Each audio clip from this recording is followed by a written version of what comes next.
episode 216 of School Librarians United. I'm your host, Amy Herman. This podcast is dedicated to the issues and challenges school librarians face every day. As a school librarian in my 16th year, I knew I wanted a podcast which addressed the nuts and bolts of running a successful library program. I don't claim to have the answers, but I hope that this is a platform to share resources and exchange ideas. Now is a perfect time to mention that all the ideas and opinions expressed in this podcast by myself, my interview guests, and listeners who reach out to the podcast are our own and do not reflect those of our school districts. When incorporating research, I always make sure to cite my sources. So whether you are a novice or a veteran school librarian, this podcast has something for you. I'd like to extend a very special welcome this week to fellow Michigan school librarians, Kelly and Sherry. Listeners Emily in North Carolina. Sarah in Washington State wrote to the podcast, and I asked if I could share her letter. Sarah writes, "Hi, Amy. I wanted to share how much I truly enjoyed this week's episode about developmental bibliotherapy. We are currently fighting for teacher librarians here in Washington, and after a rough week, the show reminded me how truly essential we are to our students. The struggle to constantly prove our worth is wearing, but the children we serve are worth it. I have some good and bad updates from Washington. First, the good news. Our library bill, ESSB 5102, which strengthens language around having teacher librarians in all districts, has passed the Washington Senate and is now in the House Education Committee. It falls short of requiring that all schools have a teacher librarian, but is a tiny step towards that goal. As part of this legislation, Washington's Office of the Superintendent of Public Instruction is asking for funding for a staff member to oversee school libraries in Washington. While it may seem surprising that no person currently exists, that is our reality right now. And having someone at OSPI tracking school library data and providing support to school library programs would be a huge step forward. Listeners can learn more at, and friends, I'll include these links in the show notes. And Sarah continues, another piece of good news is that your past guest, Ben Kort, was named Washington Library Association's Elementary Teacher Librarian of the Year. After listening to your episode with him, I was able to connect with Ben and even visit his library as I explore reorganizing my own space. This accolade is well-deserved, and I know you will join me in offering your congratulations. Unfortunately, right on the heels of this announcement, Evergreen Public Schools, where Ben works, announced nearly $20 million in proposed budget cuts, including all 11 of their secondary teacher librarians and all 12 elementary library paraprofessionals. I don't need to tell you what a huge loss this is for Evergreen students. The Washington Library Association and the American Association of School Librarians are both sending letters to the EPS board and superintendent in support of preserving this essential part of education. Your listeners can add your voices here. Again, friends, I'll include this link in the show notes. Sarah continues, listening to Judith Wakeman speak about the connection between reading, teacher librarians, and mental health really made me think about the students at EPS and the impact of losing their teacher librarians will have on them. Thank you for doing so much on the episode. I would love to learn more, especially about how to implement developmental bibliotherapy practices in an elementary school library. With appreciation, Sarah Logan, teacher librarian, Dorothy Fox Elementary, Washington Library Association Board Vice President / President-elect. And friends, I am so grateful that Sarah took the time to make sure that we know what the situation is like going on in Washington State. I do promise to include the links in our show notes that Sarah so generously shared with us as well. And obviously, I'm so excited that Ben is getting the recognition that he so richly deserves. The shocking awareness that these jobs are all in jeopardy currently is really unnerving. And I'm grateful if any of you can connect with the links that we include in the show notes to hopefully voice your support. Friends, I did want to give you an update. In the time that has transpired between Sarah's letter and dropping this episode, I have secured a volunteer teacher librarian who is excited to be our guest on an episode devoted to teaching developmental bibliotherapy to primary age students. So I'm very excited to share that with you. I welcome you and all listeners to reach out with your feedback and episode suggestions. You can reach me on either Facebook, on Twitter, my handle is at LMS_United, or the email address schoollibrariansunited@gmail.com. If you include your mailing address, I'll be sure to send you a podcast sticker. And now a word from our official sponsor, Capstone. Capstone is an innovative publisher and education technology provider of children's content for school libraries, classrooms, and at-home learning. Home of the award-winning PebbleGo research database, Capstone has a passion for creating inspired learning and intellectual curiosity in children, and I am so excited to be working with them. And now in a segment I like to call Why I Love Capstone. Friends, today I wanted to talk about a series that is sure to fly off your shelves, and I happen to know that these are the kind of books which will get the attention of your students. In this case, we're talking about science. And this is a new series with a copyright of 2023. These books average at 32 pages long, and they are all procedural text. And these books are geared towards a reading level of 3rd to 4th grade and an interest level of 3rd to 5th grade. And this series is called Not So Ordinary Science, and it's by Elsie Olson. And there are 4 titles in this set. I'll read from the copy. Ready to get messy with oozing slime? Looking to cause a stink with smelly bubbles? How about playing with sound or engineering whirling gadgets? With Not So Ordinary Science, curious kids will discover just how fun STEM can be. Simple step-by-step instructions supported with clear photos make these unique hands-on projects easy to accomplish. Then, learn about the basic science concepts, which makes each experiment extraordinarily fun. As I said, there are 4 titles in this series. We've got Messy with Science, Projects That Ooze Foam and More. Get Moving with Science, Projects That Zoom, Fly, and More. Get Noisy with Science, Projects with Sound, Music, and More. And finally, Get Smelly with Science, Projects with Odors, Scents, and More. And friends, the fun thing about this is obviously it's going to pique the students' interest. These are age appropriate. They are meant to be projects which can be done at home. But if you happen to have a STEM workspace, a makerspace, a place where your students can get a little messy, this would be very fun. And it would also be a fantastic way to tie in with your science teachers and get sort of introduce some new and fun ideas for them to incorporate into their classroom lessons. I am so grateful to Capstone for their continued commitment to support the podcast in Season 5. They are offering listeners of School Librarians United a very special discount. Visit shop.capstonepub.com and use the code UNITED to get $20 off an order of $100 or more for both print and Capstone interactive ebooks. That's code UNITED for $20 off an order of $100 or more for both print and ebooks on shop.capstonepub.com. Last week, I was treated to a wonderful conference in New Hampshire. The school librarians and conference committee were incredibly generous with their hospitality, and I had a wonderful time interviewing many of them for this episode. Amanda Jones and I flew in together, and I was so inspired by her keynote presentation. I took the stage last Friday and, in keeping with the themes of the conference, spoke on creating community through connecting and collaborating on podcasts. And now for our episode, Spotlight New Hampshire, and my conversation with Dr. Pam Harland, the School Librarians of New Hampshire, and author Kekla Magoon.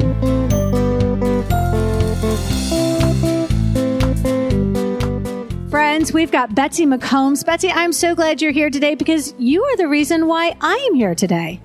Oh, thank you so much, Amy. Yes, I am Betsy McCombs. I am a librarian at a pre-K through 8th grade school here in New Hampshire, and we're excited to have you here. This is my first ever year as a chairperson for a state level conference. And if I offered one piece of advice, I would tell people to really get involved with those local organizations. I think back to my first conference here, I think I knew one person, and we came, glued at the hip because there was all these people I didn't know, all these people who seemed like they knew all the things and all the people. people and they knew all the faces. And we were just in awe that people were handing us, free books and things at the different display tables. So over the years, I can now look out and I see the people who have helped me make career decisions when I wanted to change schools, when I wanted to pursue another degree. And these are the people that I've now met and brought into my PLN, and they're the ones I reach out to for school and, future growth reasons. So to me, that's the value of the conference, and that's why I was willing to take on this role and hopefully be able to share that with others. I know it's so vitally important that when you are going to so much effort to create this wonderful experience for your school librarians here in the state of New Hampshire, but you want to make sure you got this attendance. From what I understand, you have a record number of people attending. So tell us, what are some of the things that you wanted to make sure to offer so that you had all these reasons for people to come to your conference? Part of it is, bringing people like you, Amy, because we wanted keynotes that people knew of, had heard of, or maybe needed to hear about and wanted something new to hear. And so we reached out and we got some great keynotes. We're excited about everyone who's here this year. But then it's also about marketing. And let's be honest, we do that all the time in the library. If I put this book over here, maybe it won't sell, but if I do it this way, it'll sell. So getting the word out and letting people know that there's something going on and you don't have to be alone in your building all the time. Like, come see all these great things. I also posted some things that applied to, say, technology people in buildings and said, bring your tech friends. I also sent something out to administrators. I was lucky enough that my administrator agreed to send something and to encourage other administrators to encourage their library folks to come and enjoy the conference. So it's really about the outreach and getting things that are a little bit different and a little bit new for people to come and, enjoy an experience. Fantastic. I'm so grateful for the invitation. Betsy, have a great rest of the conference. I will. You too, Amy. Thank you.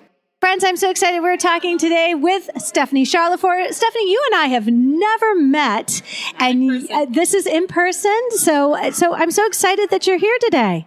I am too. I'm so excited you came to my state. So friends, I've only ever met Stephanie through the episode that we collaborated on, an audiobooks, and it was amazing. Another person who loves them as much as I do. Stephanie, tell me, and listeners, what you do here in the state of New Hampshire. So I am a school librarian, obviously, hence the reason why I love this podcast. And I am currently a K through 8th grade school library media specialist, tech integrator position. Fantastic. And what do you want to share with listeners today? So one of the things that people have been intrigued by when I post about it is my basket system. So I have a basket system. Every single grade has its own basket. It's labeled. And inside the basket is also a folder for any papers I put in. So when I'm building my classes or I'm picking out books, I put them in their basket. So then when my class comes in, even if I'm running behind, I just have to have a basket real fast. Everything's in there. I'm ready to go. So it's like a way to prep ahead without everything being everywhere. I love it. Thank you so much. Have a great conference. Thank you so much. Thank you for coming to New Hampshire for us. Hi, my name is Vicki Bridge. I am a K-8 librarian in Plainfield, New Hampshire. I've been a librarian now for 15 years. This is probably my last year. I feel like I'm going out with a fizzle. And so I was trying to boost my engagement for the year. So one of my goals for the year was to listen to the Cult of Pedagogy podcast every morning on my way to work. And that really worked to get me back excited in that transition from home to school. And it was a new thing for me because I'd never listened to podcasts before. And just that 10, 15 minutes of listening to great teaching really changed and really empowered me for this year. Well, and at the end of the day, we're all teachers. And so there's so many, I know I've listened to her podcast and there's so many great ideas because at the end of the day, we are teachers first. And that is what drives a great deal of what we do. Well, and professional learning just gets you more excited for doing your job. And that's, you could sit down and read a whole book and that's great. But if you can snatch those few minutes on your way to work in the morning to transition from home to work and go into school with a spring in your step, that's great. Oh, thank you so much. Have a great rest of the conference. Thank you. You too. Today we have Marjorie Hobbs. Marjorie, I'm grateful that you're here because you're at a school librarian conference. You work in a school library, but I would love for you to tell listeners, what do you do every day? I create an environment where everybody's welcome to be present. I manage the library space and provide recommendations for students for reading. I also manage your textbooks. So I see you all the time when you come to class to take care of textbooks. But I also do a lot of planning to create a space that's compelling for you as a student. Sarah and I collaborate very nicely together in trying to make our space a space of learning, a space that's welcoming. I'm responsible for being creative and coming up with some, and implementing some programming ideas. I tend to be a person who's pretty collaborative with people in the community. So I may bring outside stakeholders into our school, to collaborate with us and our teachers to have, community events like, Community Read with the New Hampshire Humanities Council this year. So, I am kind of a jack of all trades along with Sarah. We are here to help you in any way we can. Yes, you work in a high school, and I'm curious, could you share with us what were some really sort of home runs for you this year with working with your students and your staff when you talk about programming or say something that you've done in your space? I think our most recent home run was collaborating with the New Hampshire Humanities Council. We read a book called This Strange Paradise, and it really is a story of the refugee crisis that's happening in from the Middle East to the Mediterranean islands. And the collaboration was fabulous because the facilitator from the Humanities Council was also a educator. He teaches Arabic at the Merrimack High School. So for the first time since COVID, we've had our Community Read event, which we do with the Friends of the Library community members coming to talk with students about a work of literature. Well, this year we had also the New Hampshire Humanities Council sponsoring this event with us. And we had students from Merrimack High School join us. So it was really kind of spectacular. It just happened last month. Oh, that sounds fantastic. Thank you so much. Have a great rest of the conference. Hi, I'm Jennifer Hollander. I'm a middle school librarian at Indian River School in Keenan, New Hampshire. And my favorite library program happens during the week of Read Across America. I have my middle schoolers read virtually to the elementary school students on Google Meet, and it's always a blast. Both the elementary students and the middle school students love it. Jennifer, you happen to be one of our presenters at the conference. Can you tell me, what are you presenting about? Because I know you put a lot of work into this. So my first presentation was about how to rock Read Across America for middle schoolers and other ways to engage students in the library. And then my second one is about teaching digital citizenship in a digital world. Well, I'll tell you, the attendees here at this conference are very lucky, and I hope to maybe cross paths with you in the future. Thank you so much, Jennifer. Thank you. Melinda Charles, welcome to the podcast. Hi there. So, Melinda, tell us a little bit about your library and what do you want to share with listeners today? Well, I am an elementary school librarian in a pre-K to 6 library here in New Hampshire, and I was going to share with you one of my strategies for getting books returned. Inevitably, they get lost, whether kids misplace them in the classroom or they forget them at home, or books that somehow leave the library without actually getting checked out. So I have wanted posters that I put up, and I put a picture of the cover of the book on the wanted poster, and I say there's a reward for if this book gets returned. Sometimes that'll motivate the kid themselves to bring it back, or it motivates others to look on the classroom shelves, and then they find them and they bring them back. And I use, special bookmarks that are not the typical ones I hand out, or pencils, erasers, free books that have been donated as the rewards that the kids get for finding and helping to return those wanted books. I love that idea. Thank you so much. Oh, thank you.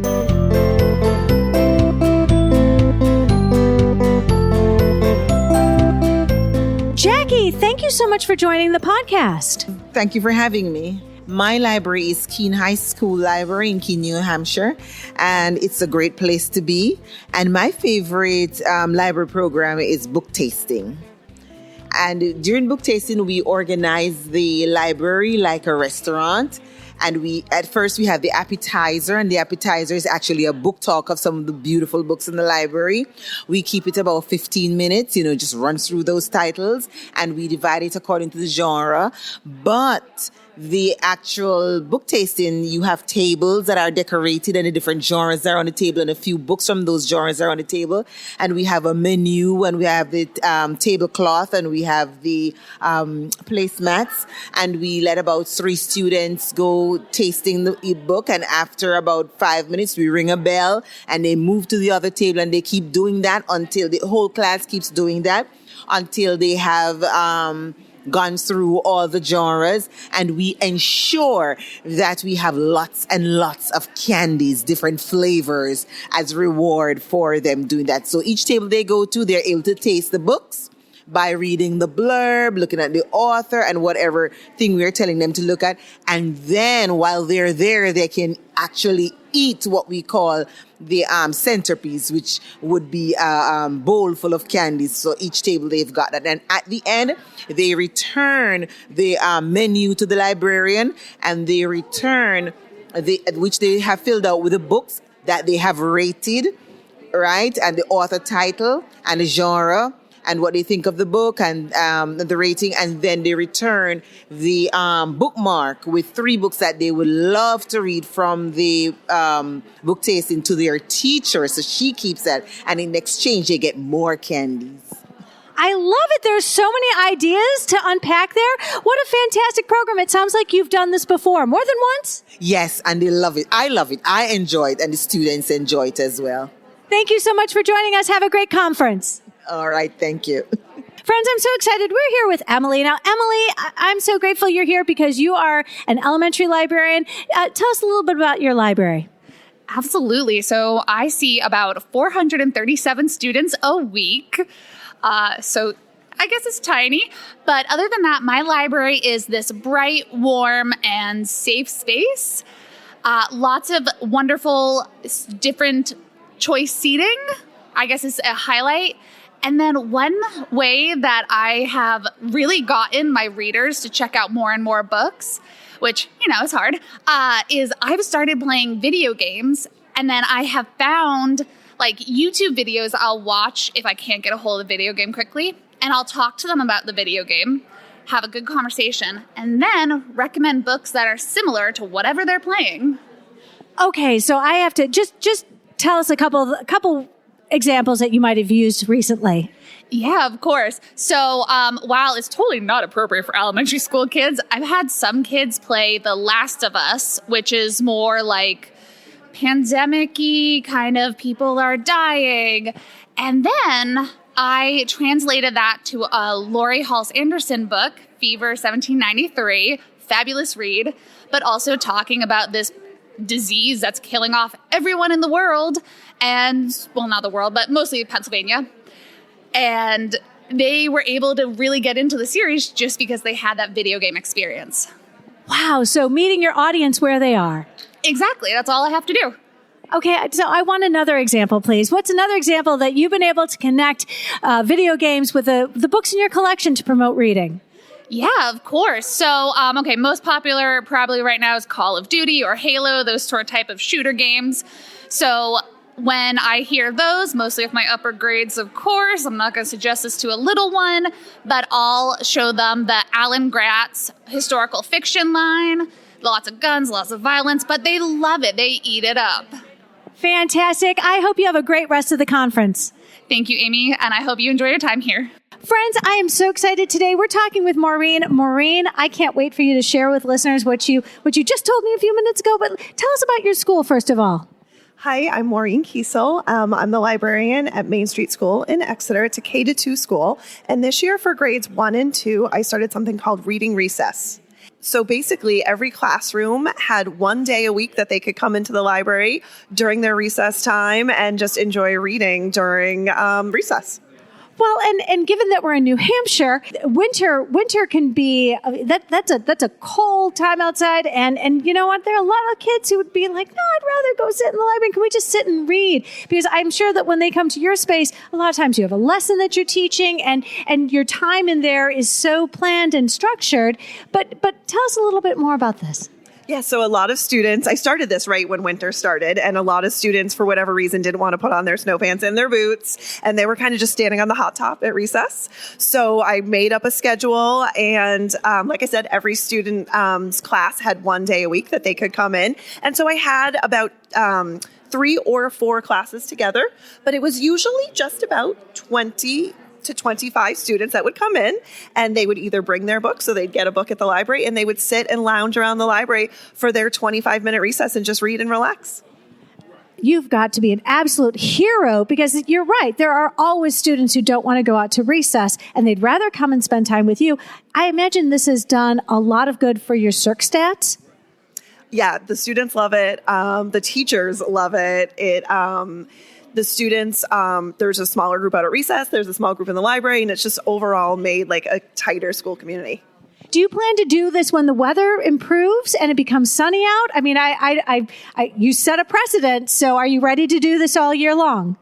So we are only going to be doing it during the winter months. I think it was a great experiment. It was super awesome. I'm definitely going to do it next winter, but now that it's turning to be spring in New England, I'd like to see the kids get outside. Absolutely. Have a great conference. Thank you. You too. Abby, I'm so grateful you're here today. We had dinner together last night. That was such a nice way to meet people. And you know what, friends? There's something about having beer and the conversation and pizza and just being able to talk about being a librarian. So, Abby, thank you so much for being on the podcast today. Thank you. Hi. Would you tell us a little bit about your library and what you want to share with listeners today?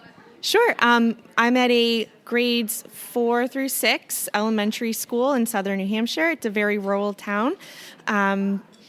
It's an up-and-coming library. It needs a lot of changes, but we're going to do the best that we can to make it a great space that's for students to come and enjoy.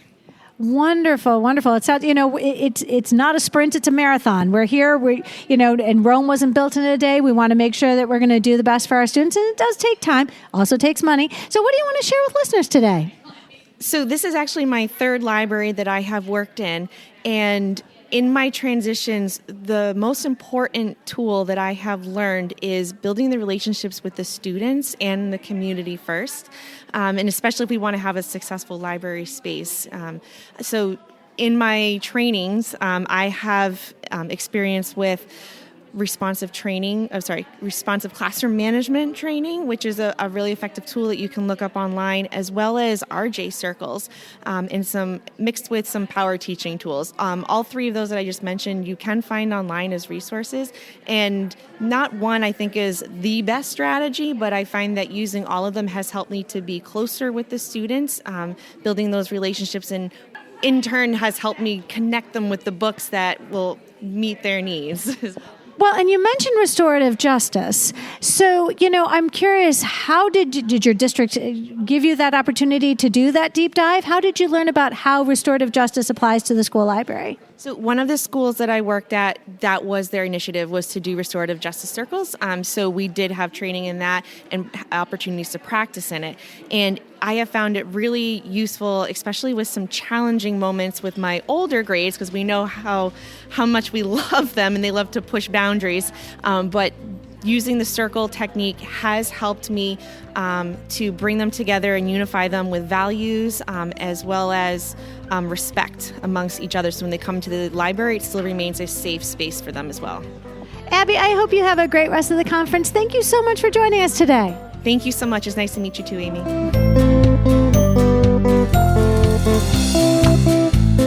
Tiffany, welcome to the podcast. Tell us a little bit about your library. Well, my library is 5 through 8 at a middle school, and it's a large space that has a lot of fun and a great vibe to it. As somebody who is brand new, in my case, to my library, I'm struggling in trying to do effective book talks because I'll be honest, I haven't read all the books. What solution do you have to being an effective book talker if you haven't read all the books? Well, partly I read the backs of the book. I read the inside of the books. I try to look at the trailers.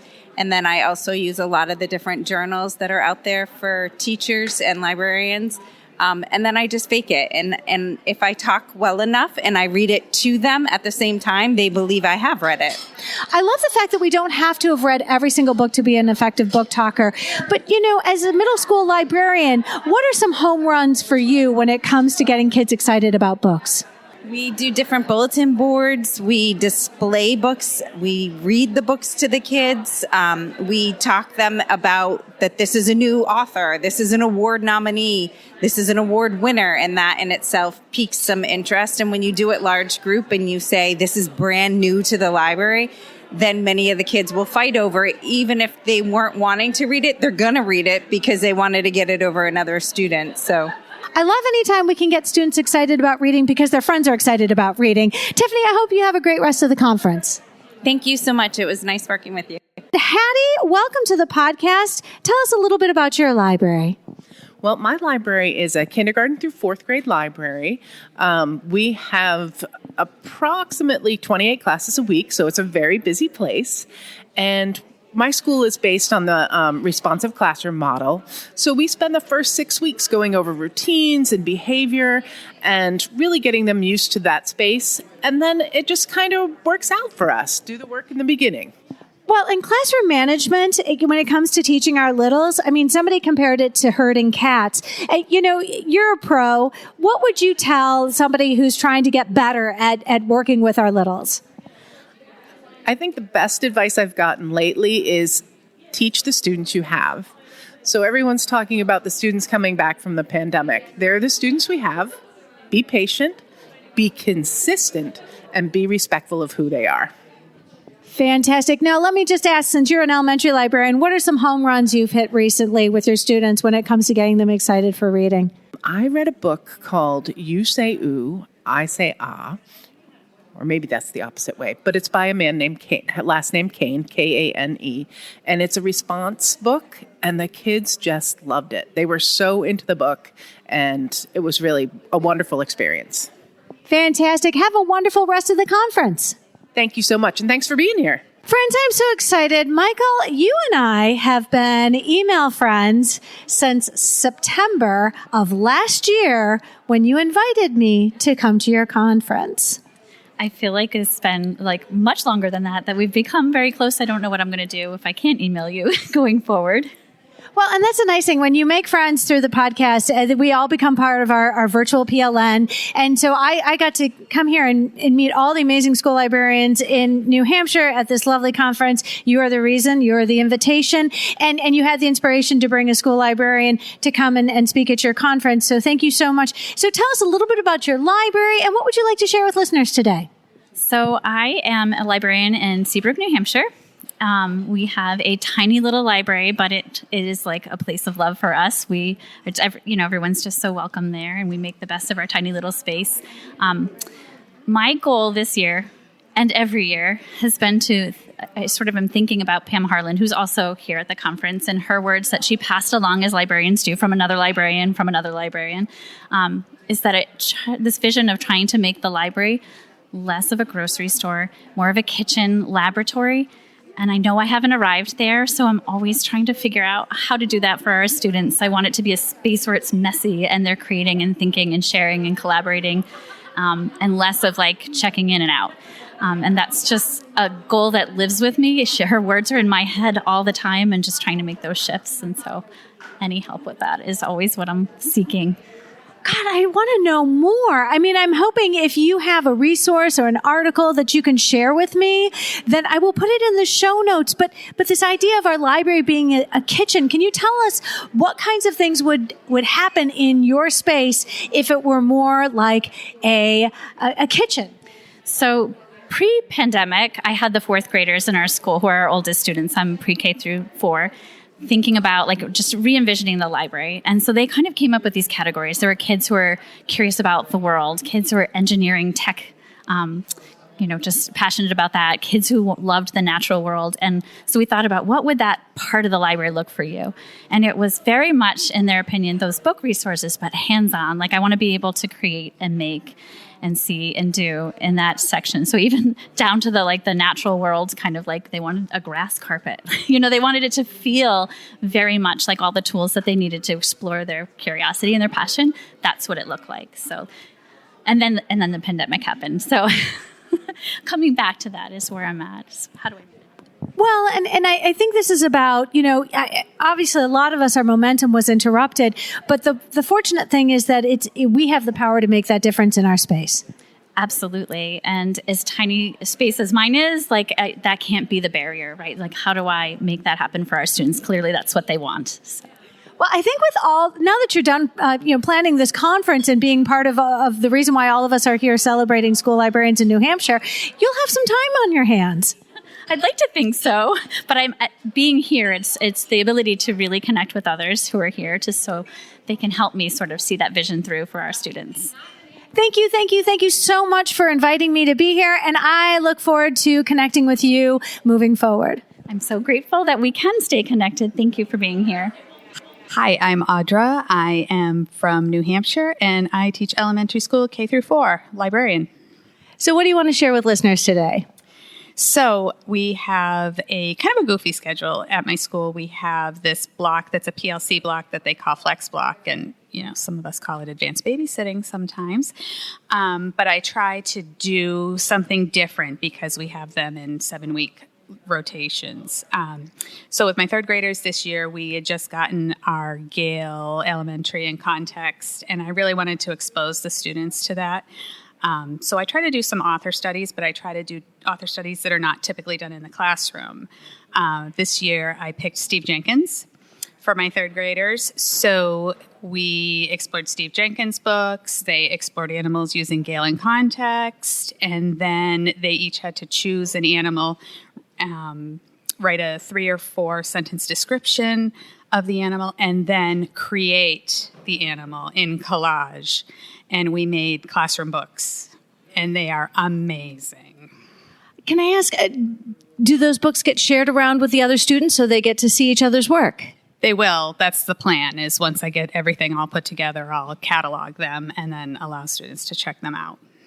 And that means their little sibs can read them. And I think that makes it real authentic sort of way to do something, because now they're really concerned about doing a good job. Exactly. And once we did the first one, I was able to share that out with the students, and then they were more inspired to do a really much better job. And each class gets to choose their theme. So one class chose what animals eat, another one chose how animals defend themselves. So they got to choose their own little theme. And we talked about, well, what does it mean? How big can our subject be? Because we only have, 3 or 4 lines. And so they just did such a great job on them. I still have a couple classes to do, but I'm sure you're an absolute hero to your teachers. It sounds like they really appreciate all the meaningful experiences that you're providing your students.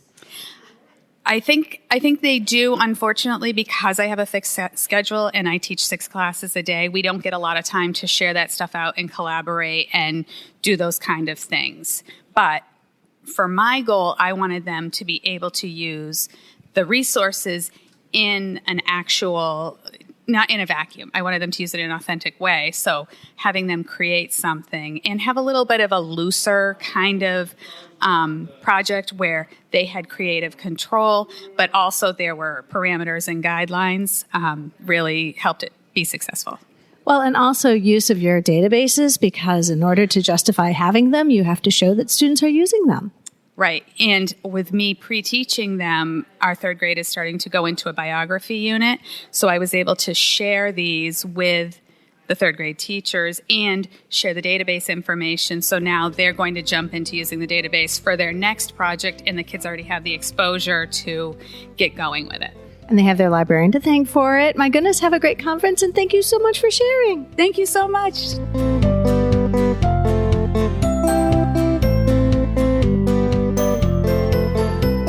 Hi, my name is Karen Abraham, and I am the school librarian at Laconia High School. And tell us about something you want to share with listeners today. I want to say that, first of all, I love being at this conference. Second of all, I had 10 emails in the first 25 minutes of this conference asking me to print a poster.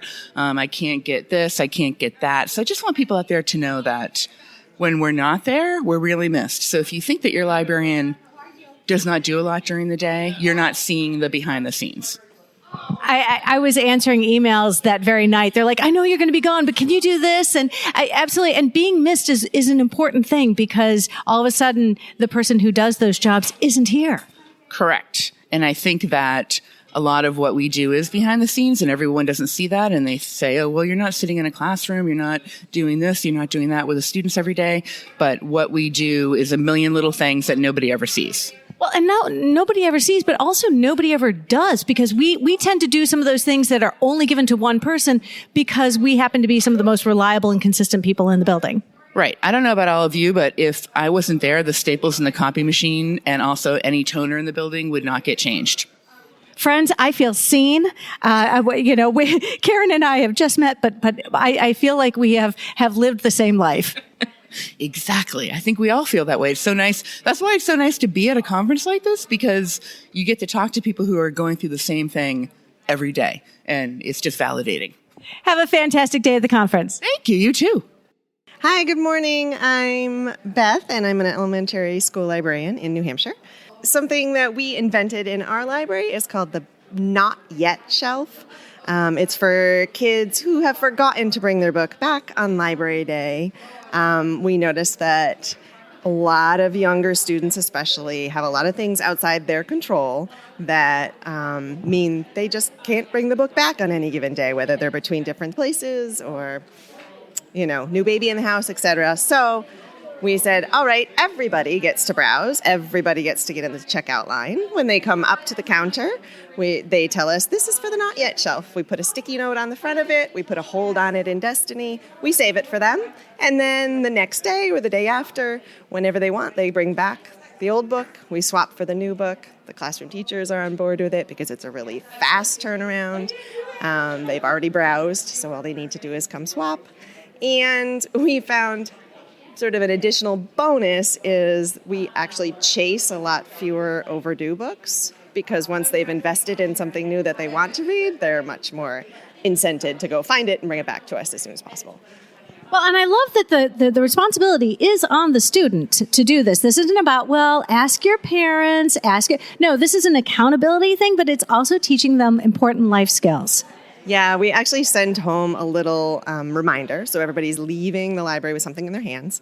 If you've brought your book, you have your book. If you didn't bring your book, you have a reminder that we make out of the old date due slips that we used to tuck into the pockets. We have piles and piles of those sitting around. So we bought a little stamp that we stamp.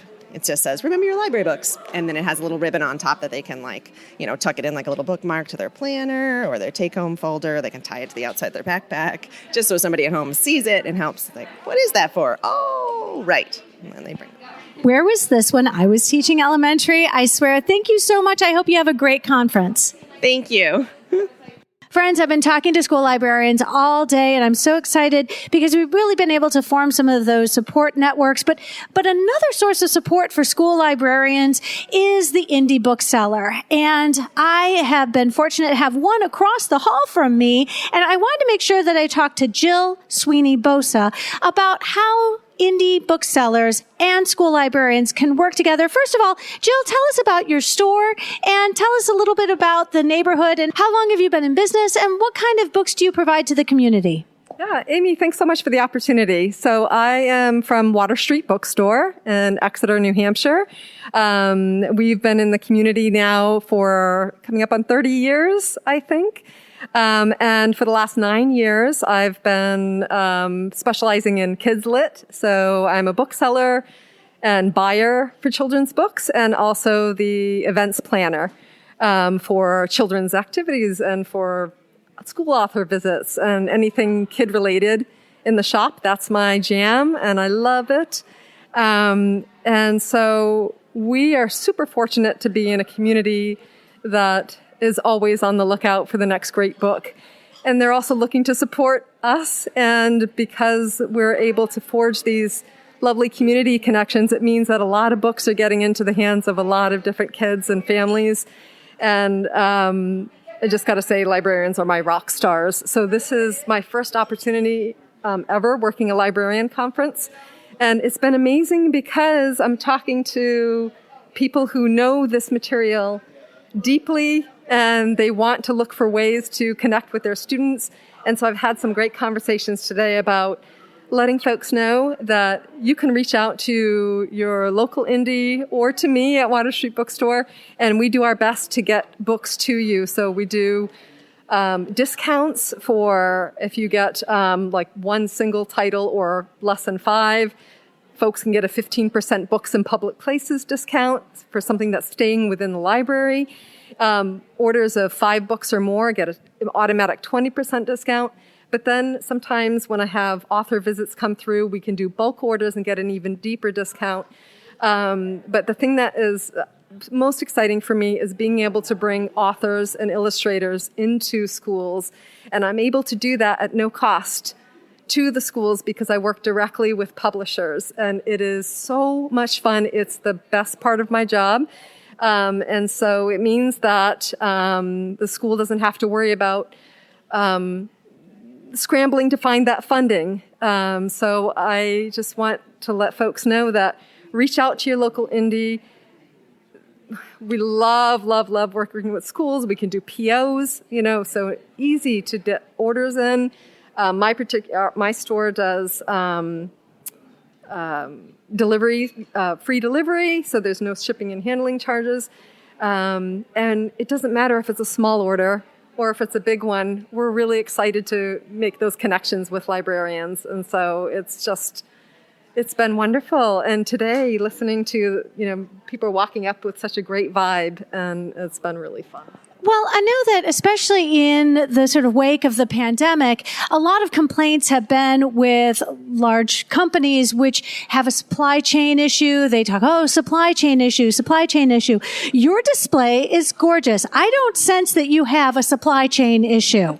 Oh, thank you. I appreciate that. We definitely felt the pinch of that during the height of COVID and the lockdown. But we just kept trying. We kept reaching out to our reps saying, please let us know as soon as that's available. And it was wonderful. Our customers were incredibly patient. They really came out in support of their local indie. And so, so when I get the chance to work with a librarian to bring authors in, I feel like that's that mutual, appreciation going on. It's been really fun to do that. And it's just another thing I'm grateful for. We've heard the term books are windows and mirrors into other lives and experiences. And the books that are here today that were picked, the speakers who were picked for this conference, I can tell you firsthand that I've had families and kids in the store buying these books and feeling like they're touching base with something really important. And so I'm grateful that these authors were pulled together today. And I got a chance also to highlight the 2023 ALA winners. And again, watching kids come in and connect with those books, there's nothing better. So I'm grateful that they're able to come to Water Street Bookstore, but more so that they're finding them on the shelves in their libraries. Jill, thank you so much for coming to the conference. I am so grateful because working with indie booksellers, I know some of us are lucky, and how wonderful that you can support your community like this. Well, it's just an absolute joy. Thank you for the time, and librarians, you rock. Thank you. Friends, I'm so excited. Kekla Magoon, author extraordinaire of more than 20 books. I get to talk to you, and I'm so excited you're here. Thank you for joining the conference. I'm so excited to be here with librarians to talk about books and writing. It's so important. I'm aware that you've had books that have been challenged by community organizations around the country. Are authors aware of how hard school librarians are working to defend our students' unfettered access to books that so justly deserve to be on our shelves? Oh, yeah, absolutely. I mean, we receive messages constantly from librarians, from teachers, from community members and parents who are doing this really important work of going to the school board meeting and defending the books that are on their shelves. And I think that the work that librarians in particular are doing is incredibly powerful. Certainly what they're doing online to raise awareness, what they're doing in their own communities, in their own spaces, in their own schools to let people know how important it is that the shelves be diverse, because the readers are diverse. And it's very important that books be a safe space for everybody, a place to explore, a place to grow, a place to learn about things that may be challenging, to learn about things that may be difficult, to learn about things that may be so wildly outside of our experience that it feels unusual. But that's what books are for. They are for us to grow and expand and learn. And nobody knows that better than librarians, because they're in there every day doing the work. And we authors greatly, greatly appreciate your efforts and your fight. I really appreciate the opportunity to be together with librarians. I think, like author work, being a librarian is often an independent, solo feeling act where you're the only librarian in your school or the only librarian in a community. And so, authoring is the same way. I sit alone in a room with my laptop and I try to tell stories and hope that they'll have an impact somewhere. And so I like to remind people that every little bit, every little person doing their work in their own space is vitally important to the effort. And we collectively are individual raindrops in a giant rainstorm that is going to bring change to our country and to our schools and to our communities. Thank you so much for all your work, librarians. Promise me you'll keep on writing books. I will keep on writing books if you keep sharing them with readers. 100%. Have a great drive home. Thank you so much.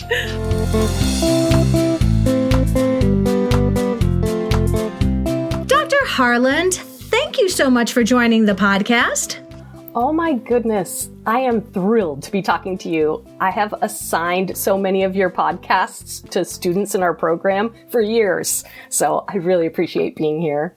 Oh, thank you. Well, you and I crossed paths at the conference, and I'm so grateful you could join us today. You have an incredibly special connection with many of the attendees.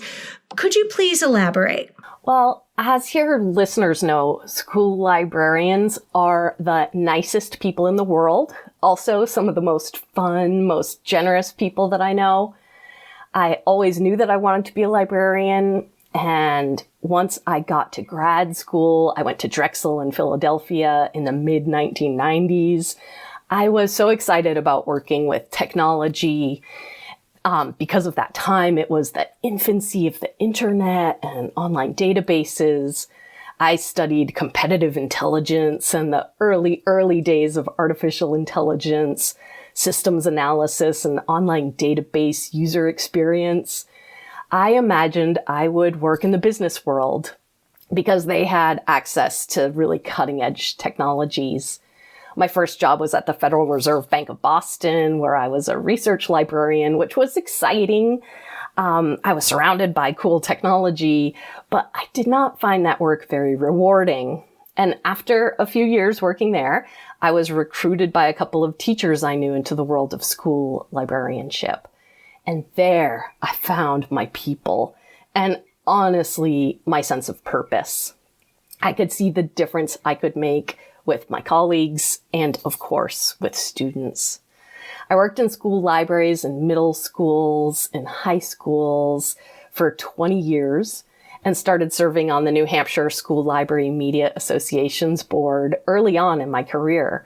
I helped out with conferences, I advised people on technology, and eventually I was the president of the organization.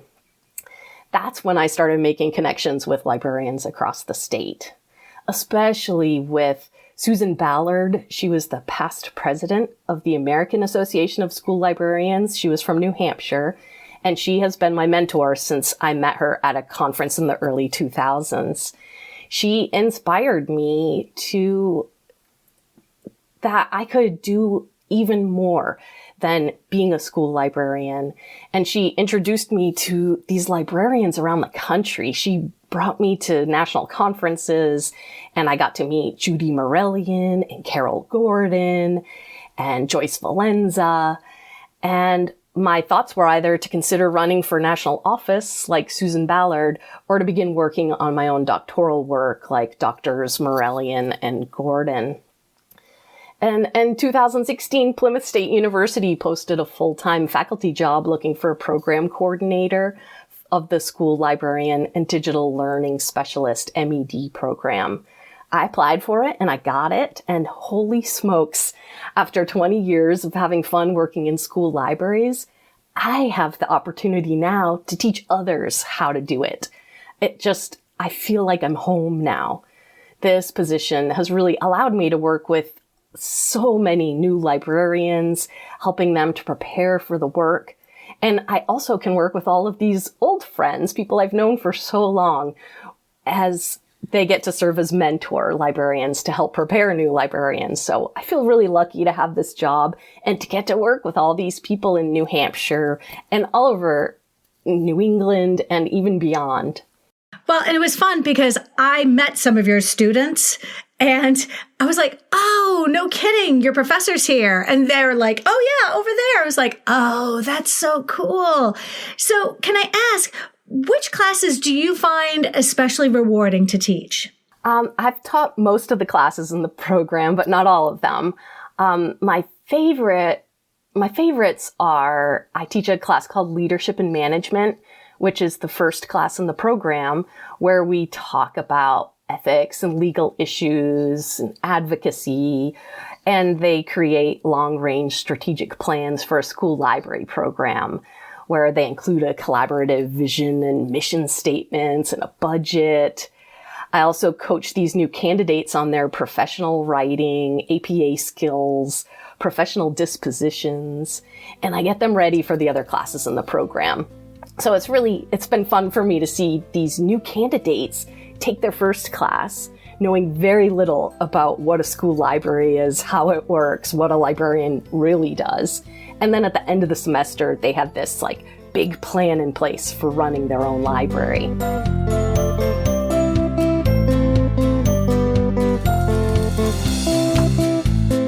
I gotta tell you, I loved library school and I could have stayed forever.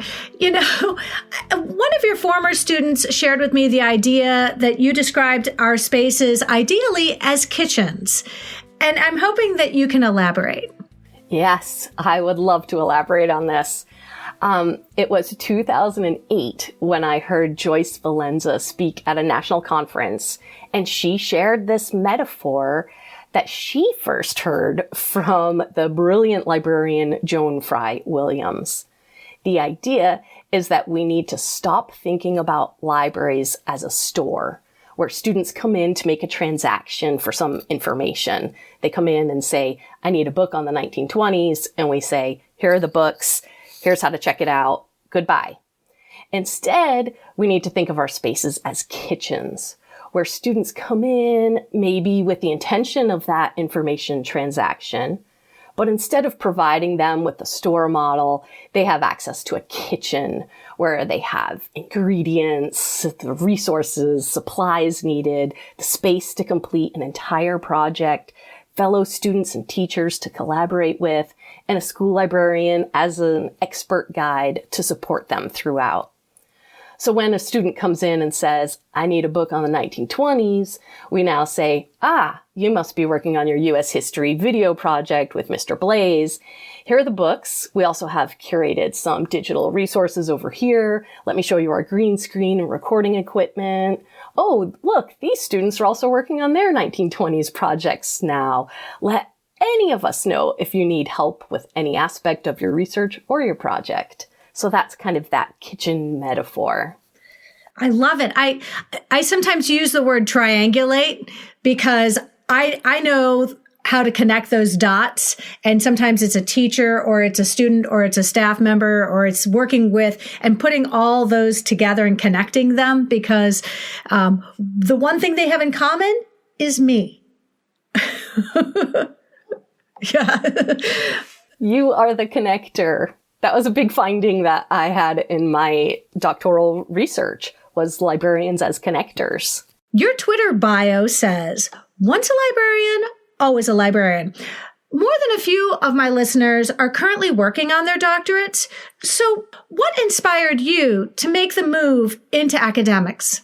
Yeah, I had been, as I already said, considering earning my doctorate when the position at Plymouth State came into my life.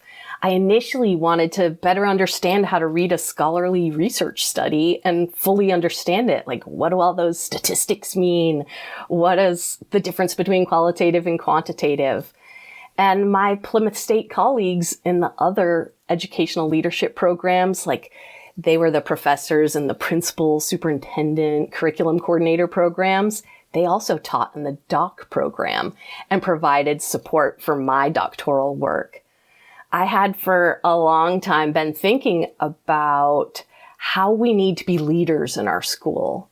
And I was most excited to be able to do my research on that and then clearly share what school librarian leadership looks like in practice, because it looks so different for all of us. Getting back to my quote there in my Twitter bio, when I first became a professor, my identity for my whole life had been wrapped up in being a librarian. So when I met someone new and they asked what I did, I would still always proudly say, I'm a librarian. And then you can imagine the next question was usually, oh, what library? And I don't have a library. I'm a librarian without a library. So it was this strange time of transition for me. But now I've been here for 7 years. I finally say I'm a professor, but just between us, I'm always a librarian in my heart. I love that. Listeners know I attended library school over 20 years ago. What is Plymouth State University doing to prepare school librarians to be successful in today's school libraries? Yes, my library school experience was 30 years ago now, and I moved from New Hampshire to Philadelphia for it. Like many other librarians that I've met, I'm not sure how much my program prepared me to do the actual work in a school library today, but it did teach me to be a critical thinker. And very importantly, it gave me confidence, especially in being an early adopter of new technologies, at least at my time. Our program at Plymouth State is based on this foundational belief that school librarians are essential, integral, and transformational leaders at their schools. The program really focuses on preparing candidates as catalysts for school change and learning in this crazy, fast-paced digital world that we're living in. Our goal in all of our classes is to be innovative, collaborative, and practical. We don't talk a lot about the philosophy of librarianship. We are boots on the ground with early clinical experiences embedded throughout. And other than me, the courses are all taught by practicing school librarians.